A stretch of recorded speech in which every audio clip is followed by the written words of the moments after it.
Martis, kembali lagi di Martis Hands On bersama dengan gue Hafiz. Saya Erik. Menu kita apa nih Erik sore hari ini? Sekarang kita lagi ngomongin Vespa Electrica.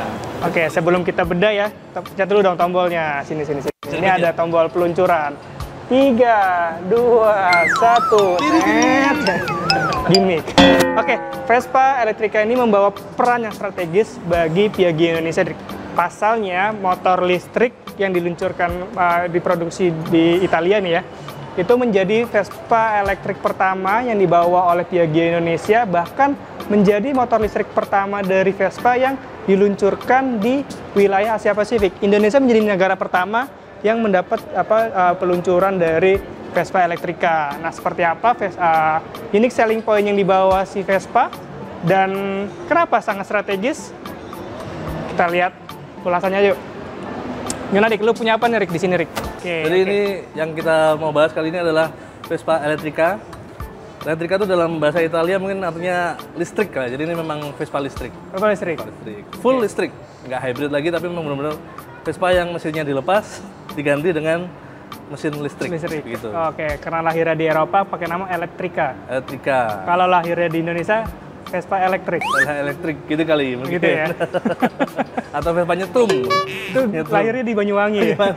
Vespa nyetrum. Oke. Gitu. Apa yang spesial? Dari sini kita lihat kayaknya familiar nih bodinya. Ya. Jadi yang paling spesial pertama adalah harganya. Jadi ini karena Vespa masih dikirim langsung secara build up dari Italia. Dari Italia. Jadi harganya otomatis itu pengaruh ke harga ya.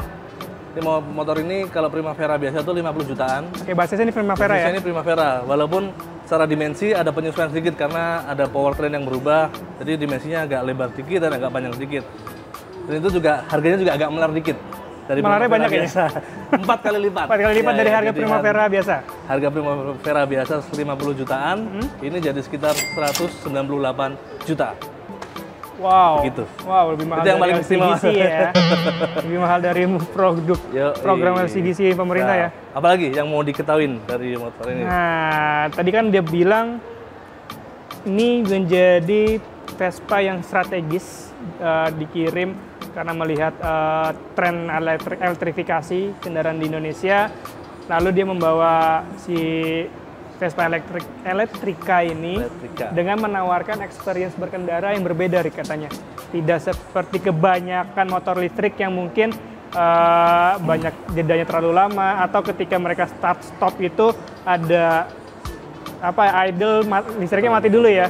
Terus baru jalan lagi. Ini menawarkan pengalaman berkendara yang lebih seamless lah ya. Mungkin bahasa gitu. Nah, ini dihasilkan dari apa Rik? Kalau yang Jadi mesinnya kayak apa sih dalamannya tuh?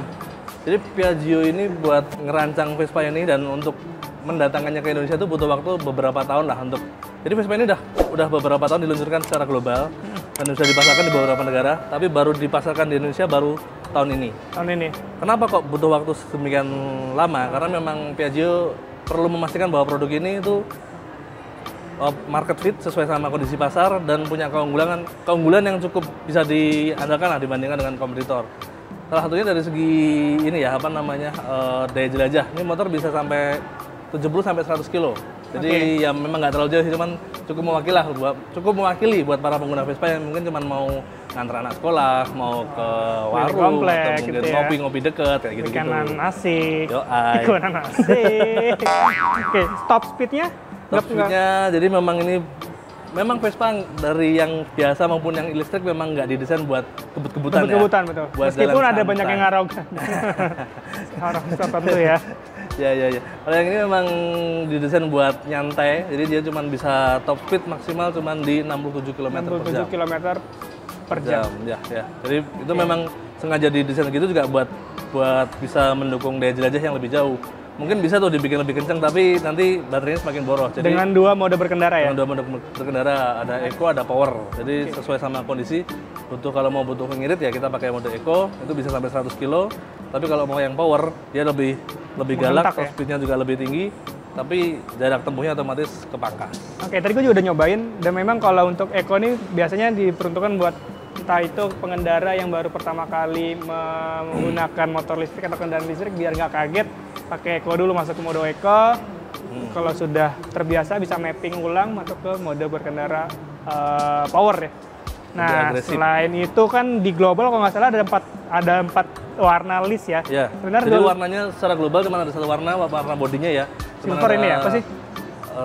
Silver ya, tapi pasti biasanya Piaggio punya nama tersendiri untuk buat warnanya. Nah, warnanya sama seluruh dunia baru satu warna, tapi ada empat opsi ini listnya ini. 4 opsi list ya. Sama mungkin di sininya juga akan berbeda menyesuaikan. Ada 4 opsi tuh, ada biru, hijau, silver sama hitam kalau ya kuning. chrome. Hijaunya hijau stabilo ya, kuning itu mungkin. Ya, hijau stabilo. Nah, menariknya di Indonesia memang yang dimasukkan secara default hanya list biru ini. Mungkin warna biru yang dibawa ini identik dengan warna elektrifikasi kendaraan listrik ya. Warna yang simbol dari ramah lingkungan. Ramah lingkungan. Langit biru lah, program langit biru. Nah, tapi list warna lainnya itu dijadikan aksesori oleh Piaggio Indonesia yang memasarkan Vespa Electrica ini di Indonesia. Jadi kalau misalkan konsumen mau pilih warna tadi, warna kuning atau warna hitam dan abu ya, itu bisa ganti dengan membeli pilihan aksesorinya. Jadi nggak hanya listnya doang Rick, ini ganti ini garis-garis ini sampai ke di rimnya pun warnanya beda nanti. Iya, dekal di rim ini ada dekalnya menyesuaikan juga sesuai selera konsumen. Tapi itu opsi ya, biasanya dijual terpisah. Aksesoris jatuhnya, nggak lagi. Ya. Terus nambah lagi biayanya tapi. Nambah lagi betul. Terus dari segi spesifikasi tadi, nah ini motor listrik itu atau kendaraan listrik itu masih banyak orang yang ragu dari segi durabilitas ya. Nah, untuk menjawab hal itu, motor ini punya garansi spesial. Kalau Vespa biasa atau yang mesin konvensional tuh paling garansinya setahun, 2 tahun lah, setahun 2 tahun. Lah yang ini biar konsumen merasa aman, garansinya sampai 3 tahun. Sampai 3 tahun. Semua komponen kecuali fast moving ya. Jadi semua komponen, baterai, kelistrikan itu garansinya 3 tahun. Oke. Jadi ada fitur apa aja sih di dalamnya? Fiturnya ini yang paling menarik, fitur bisa untuk fiturnya jadi ada fitur sebutannya reverse. Jadi motor ini kalau lagi parkir kadang kita agak susah ya kalau lagi berat ya, namanya motornya baja semua. Yang nggak baja semua sih banyak kan. Karena ini pakai motor listrik jadi memungkinkan buat Piaggio menanamkan fitur reverse itu untuk mundur. Jadi kita dengan opsi di bagian kanan tuh kita bisa pilih untuk menjalankan mode berkendara yang untuk mundur itu ada tulisannya nanti di speedometer sini ada tulisannya reverse. Jadi kalau mau parkir atau mau gimana, atlet bisa untuk mundur, kebantu sedikit lah. Dengan kecepatan kurang dari 5 km per jam. Ya, cuman buat bantuin aja. Tapi itu penting sih, makanya kadang-kadang kita berat ya. Lagi ini nggak ada standar sampingnya ya? Ada standar samping, ini buat safety sebenarnya. Karena kan mesin motor listrik kan nggak ada suaranya ya. Jadi kalau di standar samping takutnya sebenarnya udah nyala, tapi ternyata si pengendaranya nggak tahu, digas, jalan. Nah, kalau dengan standar center stand gini, nggak bakal kejadian lah, bisa lebih aman begitu. Pertimbangannya begitu. Itu ya, dan fungsi dari standar center ini memang buat safety. Semakin efisien juga ya. Dalam artian kalau disandarin terus listriknya nggak bisa habis ya. betul. Tapi yang pasti bukan buat nggak dikasih standar samping, bukan buat menekan harga ya, karena 198 juta kalau dibandingkan sama standar sampingnya nggak ngaruh.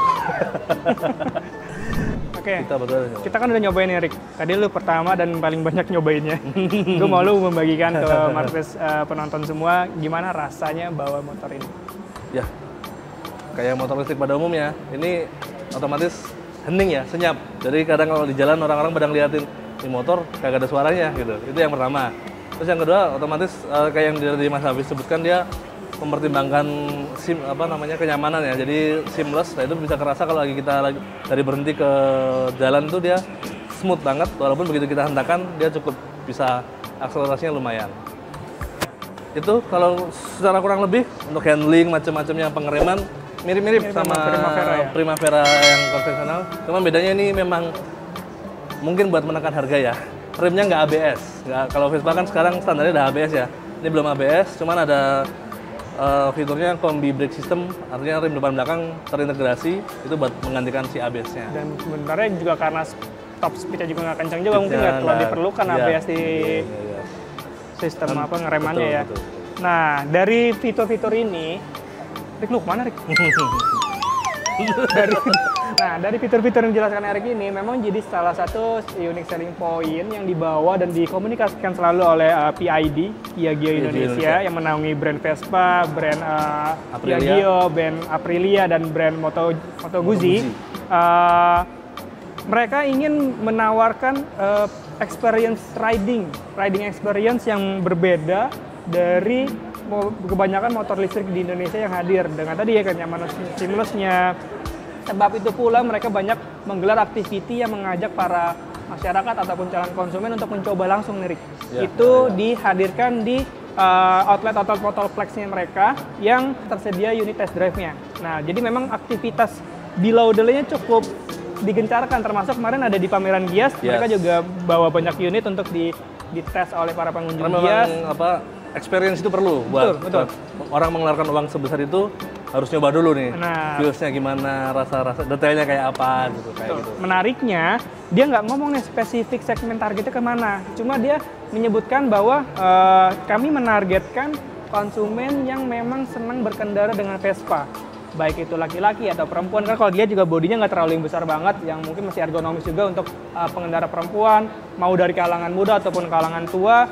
Mungkin secara general segmen konsumen dari kendaraan Vespa mulai dari tipe LX sampai ke tipe paling gitu tipe GTS. GTS ya. Tipe GTS itu di konsumen dengan socioeconomic status itu di A dan B.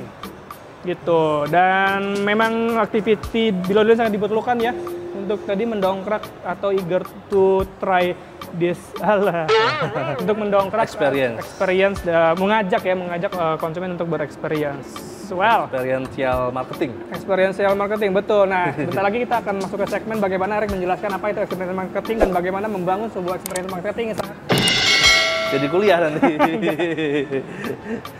Jadi gitu Mas, jadi sebagai motor yang harganya hampir 200 juta, Piaggio tentu nggak mau cuma menonjolkan dari segi powertrain-nya aja ya, dia jelajah maupun performanya. Baterai ya. Dia juga menambahkan beberapa fitur-fitur yang sesuai sama kebutuhan pasar. Salah satunya ini nih, di sini kelihatan beda dibandingkan sama Primavera yang lain. Jadi kalau Primavera biasanya tuh benar-benar masih biasa, ada analog, ada digital, tapi kalau yang ini full digital. Dan udah ada fitur yang bisa bikin speedometer connect sama HP, Mas. Di Vespa nyebutnya Vespa Mia. Jadi dia bisa terkoneksi. Fungsinya salah satunya kalau kita ada telepon atau ada pesan masuk, dia notifnya nongol di situ. Saat mau motor lagi jalan. Jadi maksudnya biar kita tahu nih siapa yang lagi telepon kita gitu kan. Jadi ketahuan. Dan untuk playlist lagu yang lagi kita puter, kadang-kadang kita pakai earphone. Tapi ini Vespa Mia tuh di Indonesia ada di beberapa produk sudah. Salah satunya di Vespa GTS Supertech. Kalau yang Supertech itu Vespa Mia-nya lebih komplit. Dia udah bisa navigasi. Jadi kalau kita buka Google Map, nanti terkonek di situ, di speedometer bakal nongol tuh. Kita belok kanan atau belok kiri, dikasih navigasi. Tapi kalau yang ini sudah Vespa Mia tapi tanpa fitur navigasi. Ini belum ada voice comment ya? Voice comment belum. Buka jendela gitu? Buka jendela, nggak ada jendelanya. Buka pintu depan. Bayar cicilan. Begitu kurang lebih.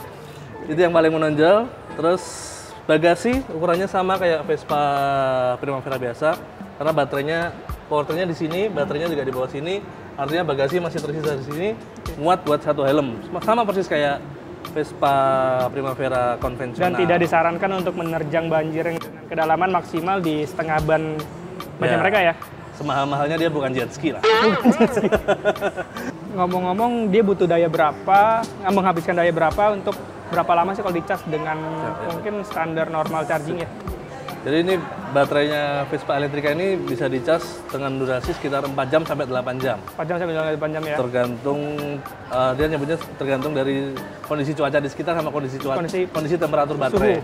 Suhu di sekitar sama baterai. Daya yang dibutuhkan sekitar 1.500 watt ya? 1.500 watt tok ya, nggak ada AC, nggak ada macam-macam. Iya, dia doang butuh 1.500. Jadi minimal ya 2.200 kali ya untuk rumah ya. Karena kan kalau lihat lipatannya dari 1.300, 2.200, lalu 3.500. Itu juga nggak boleh nyalain lagi. Kalau nggak jepret. Tapi ya itu kembali ke harganya. Kalau harga segini banyak yang punya rumahnya sudah cukup. Ya minimal 3,5 sih. Oke. Cukup kali ya? Cukup. Satu lagi dari yang terakhir soal apa namanya? Closing statement dari pembicara kita. Dia bilang tadi ini Vespa bisa buat apa namanya? Bisa nggak ketahuan sama istri lah kalau gitu ternyata harganya mahal. Karena memang ini motor listrik dengan desain yang paling low profile. Low profile. Nggak kelihatan menonjol kalau ini adalah sebuah Vespa yang harganya 200 juta. Tidak terlalu futuristik, tidak banyak lekuk-lekuk tajam gitu ya. Iya, nggak terlalu intimidatif lah. Desainnya benar-benar kayak mirip banget ya Vespa biasa, cuman begitu dinyalakan nggak ada suaranya. Nggak ada suaranya. Harganya cuma 200 juta. 200 juta. Gitu, Cicilan. Itu sama satu lagi deh, tadi ada dua dong. Dua lagi berarti ya. Jadi apa sebagai motor listrik dia juga ada teknologi biar untuk menunjang daya jelajah. Jadi kayak di mobil tuh ada namanya regenerative brake, Mas. Jadi baterai itu bakal bisa keisi otomatis waktu kita ngerem atau deselerasi. Jadi dia bisa apa namanya membantu lah untuk jadi nggak ngecasnya nggak cuma mengandalkan colokan. Lah ini motornya juga ada. Dia nyebutnya teknologinya KERS ya, Kinetic Energy Recovery System. Itu mirip-mirip cara kerjanya kayak regenerative brake. Jadi waktu kita deselerasi otomatis sambil ngecas. Begitu kurang lebih. Oke. Sip. Well, itu dia tadi. Itu tadi dia Vespa Electrica. T-nya yang double. Electrica. Ya. Tantangannya kalau lagi buat ngetik nih Electrica. Electrica yang dibanderol seharga 198 juta. Experience yang dibawa oleh PID dengan keunggulan berbagai macam keunggulannya. Kalau ada komentar atau udah ada yang pernah nyoba, kasih tahu experience-nya gimana, masukin ke kolom komen kita. Saksikan terus Marketeers Hands On. Jangan lupa apa, Rick? Like, subscribe, and comment. Betul. Jadi kami pamitan deh. Ya, kita nyobain lagi yang lainnya. See you. Sampai jumpa lagi. Saya Habis pamit undur diri. Erik pamit undur diri. Wassalamualaikum warahmatullahi wabarakatuh.